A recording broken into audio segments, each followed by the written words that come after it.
एक औरत का जो झुग्गी झोपड़ियों में रहती है उसका नहाना ये बहुत रोज की बात है, लेकिन आप रास्ते में रुकेंगी नहीं, ये भी नहीं सोचेंगे कि इनको रहने के लिए जगह नहीं है तो नहाने के लिए जगह कहाँ से मिलेगी। लेकिन जब आप फिल्म बनाते हैं और ये फिल्म जब कमर्शियल सर्किट में बिकती है तो पब्लिसिटी, ये बात हमेशा डिस्ट्रीब्यूटर्स के हाथ में होती है। और एक फिल्म को हिंदुस्तान के ऑडियंस का एक, शायद ये नहीं भी होगा लेकिन ये बात उन पर फोर्स की गई है कि देखिए जी इसमें तो सेक्स है, इसमें तो आधे नंगे शरीर है औरतों की, तो आप फिल्म देखने के लिए आइए। भारतीय सिनेमा के दो चेहरे हैं।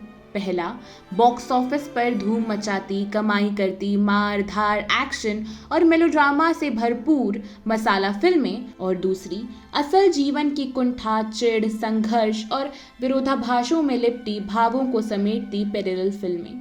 स्मिता पाटिल इन्हीं पैरेलल फिल्मों या न्यू वेव के दौर की अभिनेत्री थीं जिन्होंने अपने अभिनय और सामाजिक वैचारिक समझ के बल पर 80 और 90 के दशक में बेहतरीन फिल्में की। यूं तो सिनेमा जगत में उनकी मौजूदगी बहुत कम समय तक रही, बावजूद इसके आज उन्हें भारत की greatest film actress of all times में से एक माना जाता है।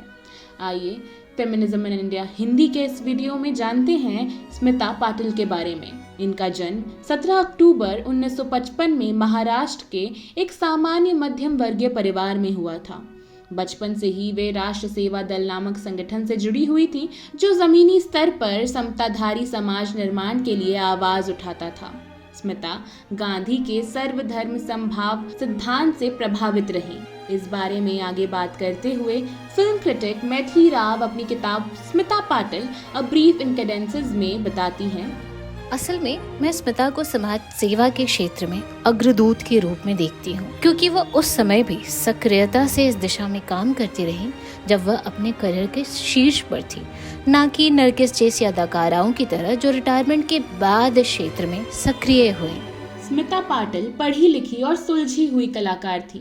वे अपने पात्रों और उनकी सच्चाई को ईमानदारी से पर्दे पर उतार पाती थीं, क्योंकि उनकी वैचारिकी में उस सच्चाई को आत्मसात करने का सामर्थ्य मौजूद था। उनका डेब्यू श्याम बेनेगल द्वारा 1975 में निर्देशित फिल्म चरणदास चोर से हुआ था। अपने तकरीबन एक दशक के फिल्मी करियर में उन्होंने हिंदी सहित बंगाली, कन्नड़, मराठी, गुजराती और मलयालम सिनेमा में भी काम किया। सिनेमा को लेकर उनकी दृष्टि और समझ पारंपरिक न होकर व्यवहारिक और प्रगतिशील थी।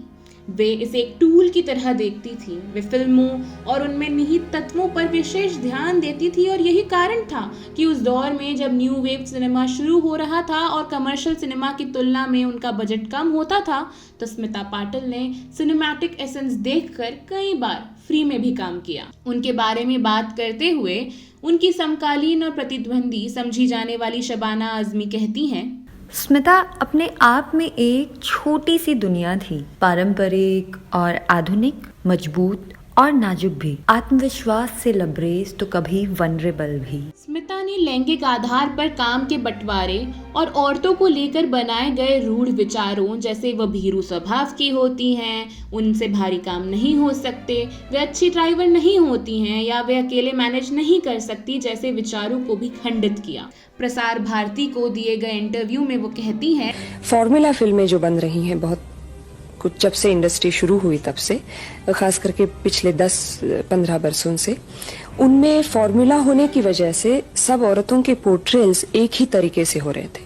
जैसे कि बहुत सारी औरतें या तो पतिव्रता, सती, हमेशा सफरिंग या बेवकूफ़ दिखाई जाती है, या बहुत ही कमज़ोर दिखाई जाती है, या तो फिर वो वैम्प्स होती हैं जहाँ वो नेगेटिव रोल्स करती हैं। वे सक्रिय नारीवादी थी और बम्बई के विमेन सेंटर की सदस्य भी थी। स्मिता अपने अधिकारों को लेकर सजग थी और अपना महत्व भी जानती थी। यही कारण था कि जब न्यू वेव सिनेमा बड़ा होने लगा और स्मिता को कई प्रोजेक्ट्स में शामिल किया जाने लगा, क्योंकि वे एक नया नाम थी, तब उन्होंने अपने दम पर बहुत सी कमर्शियल फिल्मों में भी काम किया और आर्थिक रूप से मजबूत बनी रही। स्मिता पाटिल ने सिनेमाई दुनिया में पारंपरिक रूप से मौजूद हायरार्की को भी तोड़ा। उन्होंने अपनी पहचान बनाई, जहां दर्शक सिनेमा हॉल से निकलने पर हीरो की फाइट्स नहीं बल्कि स्मिता के संवाद याद रखते थे। उन्होंने उस दौर में महिला केंद्रित फिल्मों को पॉपुलर बनाया। अर्थ, मंडी, चक्र और भूमिका जैसी फिल्में की थीं, जहां स्त्री किरदार इतनी सशक्तता से मौजूद थे कि पहले की हीरो केंद्रित हायरार्की टूटती चली गई।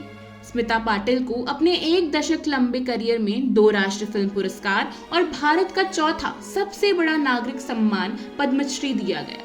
उन्हें बंगाल फिल्म जर्नलिस्ट एसोसिएशन द्वारा बेस्ट एक्ट्रेस अवार्ड से भी नवाजा गया और मराठी फिल्म फेयर की ओर से भी 2 बार सम्मान दिया गया। स्मिता का निधन 13 दिसंबर 1986 में चाइल्ड बर्थ कॉम्प्लिकेशंस के चलते हो गया।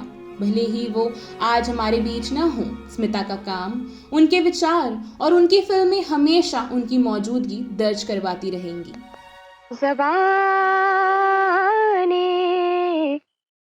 ज़बाने बदलते हैं।